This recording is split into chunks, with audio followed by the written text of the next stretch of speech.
Hi, எல்லாருக்கும் வணக்கம். பனி பாருங்கள் எப்படி இருக்குது. காலையில் 4 மணிக்கு இன்னும் ஜாஸ்தியாக இருந்துச்சு. வெயில் வர சரியாயிடும்னு பார்த்தேன். ஆகவே நிறைய பனி இருந்துச்சு. நல்லா சில்லுன்னு இருந்துச்சு. மணி 7:30 ஆகுது. 7:30 மணிக்கு ஸ்கூல் வேன் வரும் பசங்களது. அப்போ எடுத்தது இது. இன்றைக்கி சிறப்பான சம்பவம் என்னென்னா, எங்கள் வீட்டில் கேஸ் காலி ஆகிடுச்சின்னு வேறு சிலிண்டர் மாற்றினேன். அது என்னடான்னா லீக் ஆகுது. புஸ்ஸுன்னு சத்தம் வந்துச்சு, ஒரே ஸ்மெல்லு. சரின்னு சொல்லிவிட்டு நான் எடுத்து வச்சுட்டேன். எதுக்கு ரிஸ்க் எடுக்கணும்னு. இது சிலிண்டர் ப்ராப்ளமா இல்லை இந்த ரெகுலேட்டர் ப்ராப்ளமான்னு தெரியல. ஒன்றும் சமைக்கவே இல்லை. காலையில் குட்டீஸ்க்கு பால் காய்ச்சறதுக்கு பால் எடுத்து போட்டேன். டீ போடுறதுக்கு பால் எடுத்து வச்சேன். அவ்வளோதான் ஆயிடுச்சு. இந்த கேஸ் மட்டும் எப்பயும் காலையில் தான் காலி ஆகுது. நைட்டே ஆயிருந்தால் நைட்டே ஏதாவது ஏற்பாடு பண்ணியிருக்கலாம். சிலிண்டர்காருக்கு ஃபோன் பண்ணியிருக்கு. அவர் சரி பண்ணால் தான் இனிமேல் வேலை ஆரம்பிக்கணும். எல்லா வேலையும் நின்றுடுச்சு. பசங்களும் லஞ்ச் எடுத்துகிட்டு போகல. அரிசி கூட போட்டேன், அதுவும் அப்படியே இருக்குது. எனக்கு மட்டும் டிஃபன் வாங்கிட்டு வந்து கொடுத்துட்டு எல்லோரும் கிளம்பிட்டாங்க. நான் சாப்பிட்றது 3 இட்லி தான். எனக்கு 10 இட்லி வாங்கிட்டு வந்து கொடுத்துருக்காங்க. நான் இது எத்தனை நாள் வச்சு சாப்பிட்ணுன்னு தெரியல. சரி, சும்மா தானே இருக்கும் அப்படின்னு வாழைப்பூ வாங்கிட்டு வந்திருந்தேன். அதை க்ளீன் பண்ணி வச்சிடலான்னு சொல்லிட்டு வச்சுட்டேன். இன்றைக்கி காலையிலையும் மத்தியானம் எந்த வேலையும் இல்லை. இதோட ஈவினிங் தான். ஈவினிங் ஒருத்தங்க பத்திரிக்கை வைக்க வரேன்னு சொல்லியிருந்தாங்க.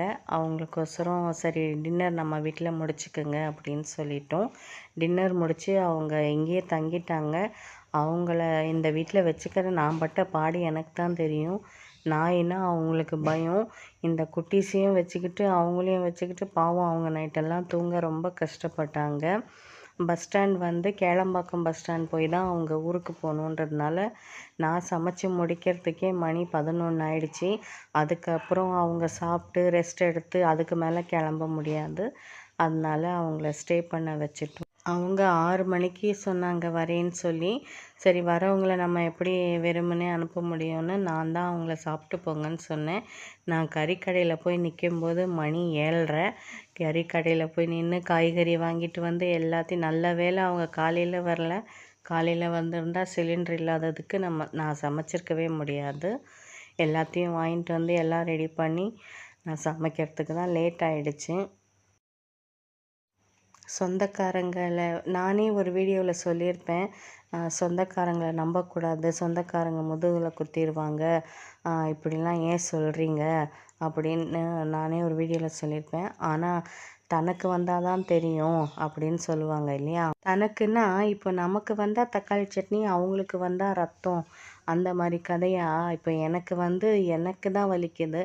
சொந்தக்காரங்க கூட பிறந்தவங்க எல்லாம் வேஷம் போடுறாங்க. அவங்க தேவைக்கு பழகுறாங்க. நம்மகிட்ட ஏதாவது வேணும்னா தேவைக்கு பழகுறாங்க. நம்ம எதுவும் சொல்கிறதுக்கு இல்லை. முன்ன பின்ன தெரியாதவங்க நம்ம மேலே எவ்வளோ அக்கறை வச்சு அவங்க எவ்வளோ தூரத்துலேருந்து பத்திரிக்கை வைக்க, அவங்க நினச்சா வாட்ஸ்அப் பண்ணலாம். நான் ஆக்சுவலி சொன்னேன், எனக்கு வாட்ஸ்அப் பண்ணிவிடுங்க போதும் அப்படின்னு. இல்லை நேரில் வைக்கிறோம் அப்படின்னு சொல்லிட்டு வந்திருக்காங்க ரொம்ப தூரத்துலேருந்து. அவங்களுக்கு நம்ம வெறுமனே எப்படி அனுப்புறது? நம்ம மேலே பாசம் வச்சுருக்காங்கல்ல. நான் 65 பண்ணி இன்றைக்கி பிரியாணி பண்ணுறேன். உங்களுக்கு நான் பிரியாணி வீடியோலாம் தெளிவாக போட்டிருக்கேன். இது இன்னும் எனக்கு நீங்கள் காட்டுங்க தெளிவாக அப்படின்னு சொன்னால் நான் மறுபடியும் போடுறேன். 65க்கு தான் மசாலா போட்டு ஊற வச்சுட்டு அடுத்தடுத்து வேலை பார்க்கணும்.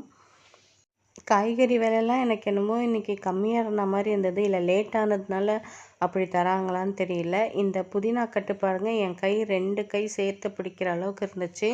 30 ரூபா தான். எனக்கு பாதி போதும்னு சொன்னேன். அவர் கம்மியாக தாம்மா இருக்குது, 30 ரூபா தான் வாங்கிக்கிங்கன்னு சொன்னாங்க. சரி, ஜூஸ் போட யூஸ் ஆகும்னு சொல்லி நானும் வாங்கிட்டு வந்துட்டேன். வடி பிரியாணி தான். எப்பயும் சொல்கிற மாதிரி தான். தம்முக்கு நான் தவா கிவாலாம் வைக்க மாட்டேன், அப்படியே தான் செய்வேன். நீங்களும் இந்த மாதிரி ஒரு தடவை செஞ்சு பாருங்கள். இதில் நெய் வாங்க மறந்துட்டேன், நெய் கிடையாது.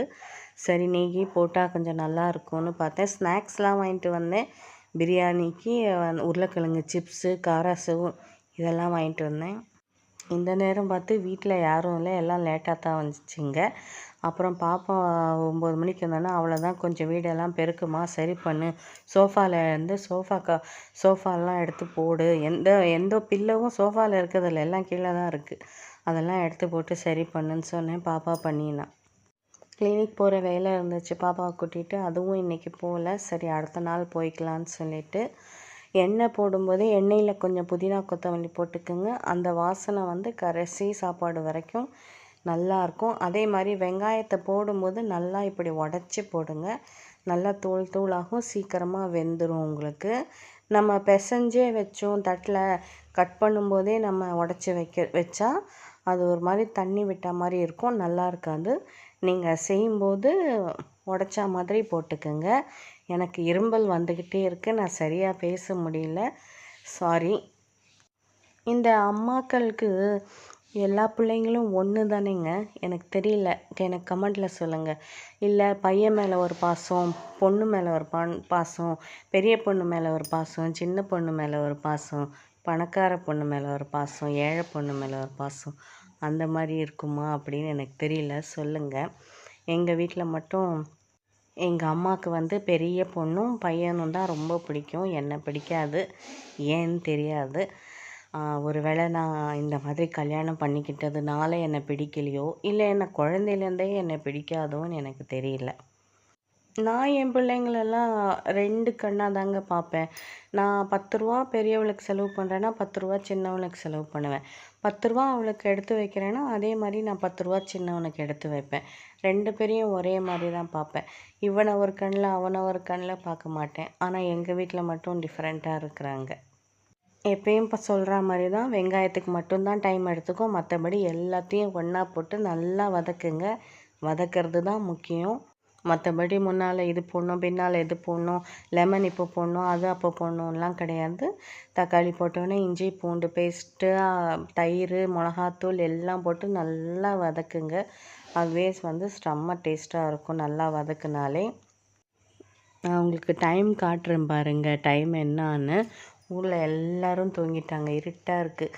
எத்தனை பேருக்கு இந்த பிரியாணி வாசனை போகும், எத்தனை பேர் என்னை திட்டுவாங்கன்னு தெரியல.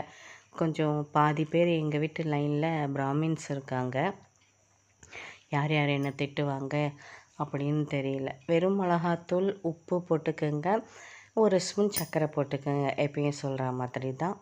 பிடிச்சா போட்டுக்கோங்க, பிடிக்காதவங்களும் போட்டு பார்த்து ஒரு தடவை ட்ரை பண்ணுங்கள். நல்லா இருந்தால் எனக்கு சொல்லுங்கள். இதுக்கு டேஸ்ட்டுக்கு அஜினாமோட்டோ, அந்த மோட்டோ, இந்த மோட்டோலாம் போடாதீங்க. இதில் நான் பாத்திரம் தேய்க்கணும், அவங்க வராமல் ஆனால் அவங்க வரத்துக்கு கரெக்டாக 11 மணி ஆகிடுச்சி. நான் சாப்பாடு செய்ய முடிக்கிறதுக்கு 10:45 ஆகிடுச்சி. அதுக்கப்புறம் இந்த சாப்பாடு செஞ்சது ஒரு விஷயம்னா, இதை டிஸ்பிளே பண்ணுறதுக்கு ஒரு பெரிய கதையாயிடுச்சு. இதை கீழே பாய் விரித்து அது மேலே பெட்ஷீட் போட்டு சாப்பாடை டிஸ்பிளே பண்ணி சாப்பிட வச்சு.